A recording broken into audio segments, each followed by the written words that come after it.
The best news in technology and beyond. This is Crocels News. This is Angel Garden reporting on crime and cyber technology. Her Majesty's Inspectorate of Constabulary and Fire and Rescue Services issued a report at the end of September which acknowledged a severe lack of proper vetting of police officers.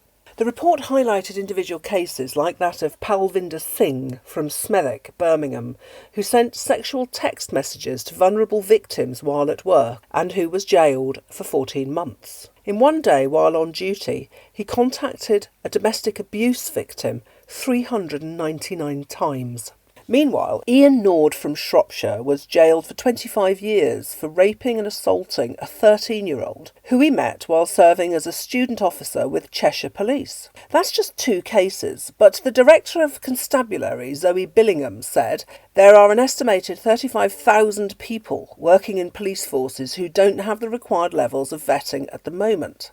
Now, it seems to me that if there's less police officers, which they're estimating about 20,000 or 21,000 less, and a higher proportion of the officers that there aren't being vetted, then the overall portion of unvetted officers is rising. So I asked Jonathan Bishop what we can do about this. Hello there, Jonathan. Hi there, Angel. So I wanted to know why you think this problem's happening and what we can do about it. Well, I want to introduce a new structure for policing. I want to separate the police who investigate from the police you might see on the beat. So on the beat you have civil enforcement wardens and street care wardens. These two go out together. And if necessary, civil enforcement warden trained to be a special constable, and that would then turn them into a PCSO, a police community support officer. So what you would then have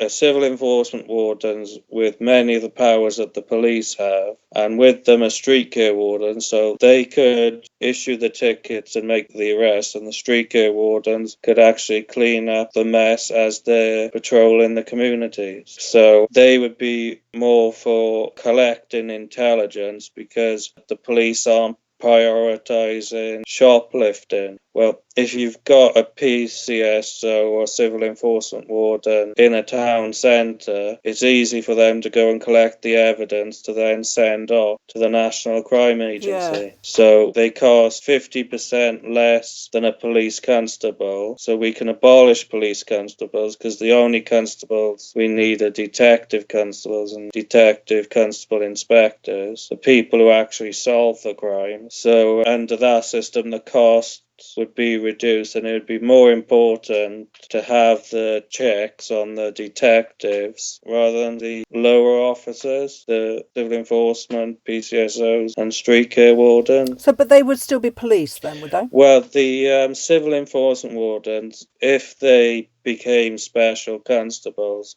they would be police. Right. So there'd be a level of kind of police helpers that weren't actually police. Yeah, that's essentially it. They'd be law enforcement, but they wouldn't have the sort of investigatory powers you might see in a television drama, for instance. Those would be reserved for detective constables. So would they be a voluntary post, or you're anticipating them being paid? Yeah, so the civil enforcement warden and street care wardens in Rhondda and Taff in Wales currently get paid the same. If the civil enforcement warden was to do the special constable training, then they'd get paid what they're getting paid, they just have more powers. So do you know what they do earn? When I did my original research, they were earning around £19,000. So you could have a civil enforcement warden and a street care warden for the cost of one police constable. So what is the extra cost then? Is it training or? I'd have civil enforcement wardens as the first level of training for anyone in law enforcement, including door steward at nightclubs, and the construction workers who turn the stop-go signs on the street. What about lollipop people then? Well, they would probably need the training too because they're managing traffic. Thanks, Jonathan, and we'll catch up about this a bit later on. Thanks very much. The best news in technology and beyond. This is Crocels News.